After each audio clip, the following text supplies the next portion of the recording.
आशिकों के तो पेशाब देखकर भी लोग मुसलमान हो जाते हैं।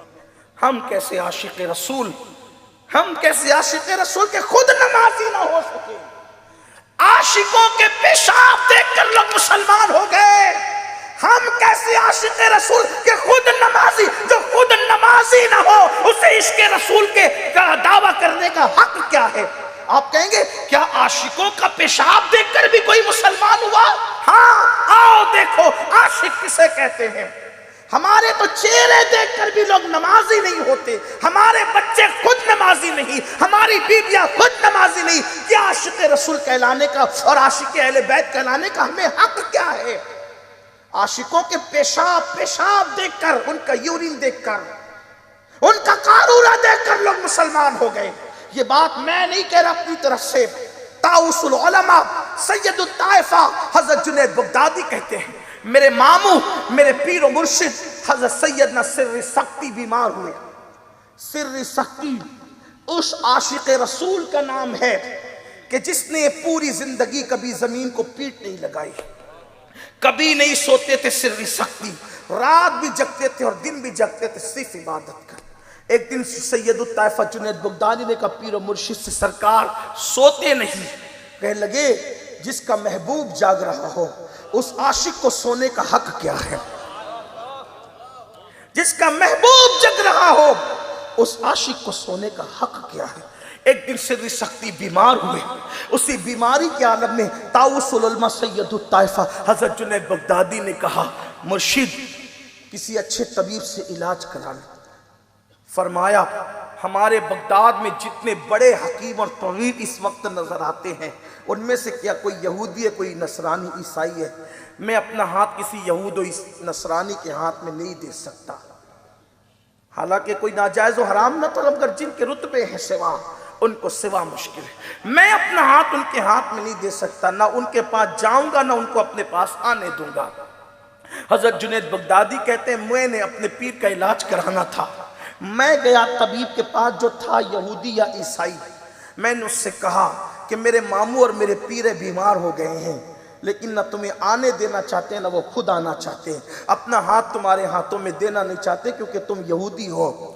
उसने कहा कोई बात नहीं, तुम्हारे मामू तुम्हारे पीर को हमने कभी नहीं देखा, लेकिन मर्ज चेक करने के लिए उनका पेशाब लाना पड़ेगा। आज भी यूरिन चेक करके बीमारी निकाली जाती है, लेकिन मशीनों के जरिए से। उस वक्त के तबीब लोग इतने जो माहिर थे, पेशाब देखकर बीमारी निकाल लेते थे। तो कहा कि पेशाब ले आओ, यूरिन ले आओ ताकि मैं चेक करूं कि बीमारी क्या है। हजरत सिर्र सख्ती का पेशाब लाया गया। उसने पेशाब देख करके कहा यह तो किसी आशिक का पेशाब, ये तो किसी आशिक का पेशाब है। और कहा मुझे उसके पास ले चलो, मैं कलेमा पढ़ के मुसलमान होना चाहता हूं।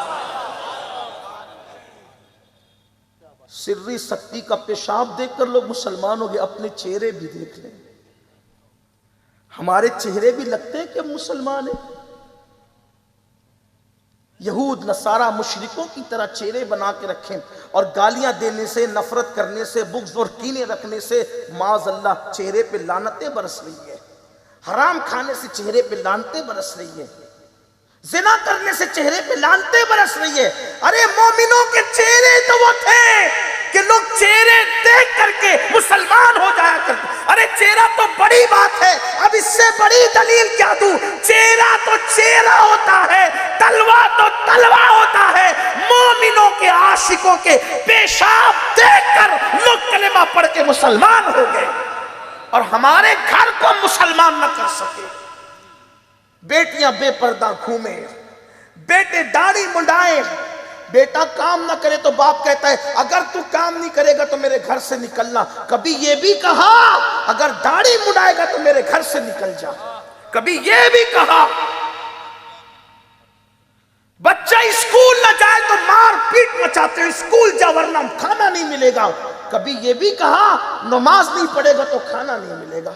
माँ सुबह के 6 बजे ठंडी में अपने बच्चे को उठा के कहती है बेटा स्कूल जाओ। कभी सुबह के 6 बजे ठंडी में उठा के ये कहा बेटा पहले नमाज तो पढ़ ले। जो स्कूल को अहमियत दे और नमाज को अहमियत ना दे वो नबी और आले नबी के आशिक कहलाने का उनको हक क्या है? हमने तो दुनिया दुनिया दुनिया अरे सुनो, अगर माज़अल्लाह कोई स्कूल ना पढ़े, ज्यादा से ज्यादा अनपढ़ जाहिल गवार रह जाएगा, दुनिया में इज्जत ना मिलेगी। लेकिन सुन लो, अगर तुमने अपने बच्चों को दीनदार ना बनाया तो ना दुनिया में इज्जत मिलेगी ना आखिरत में इज्जत मिलेगी।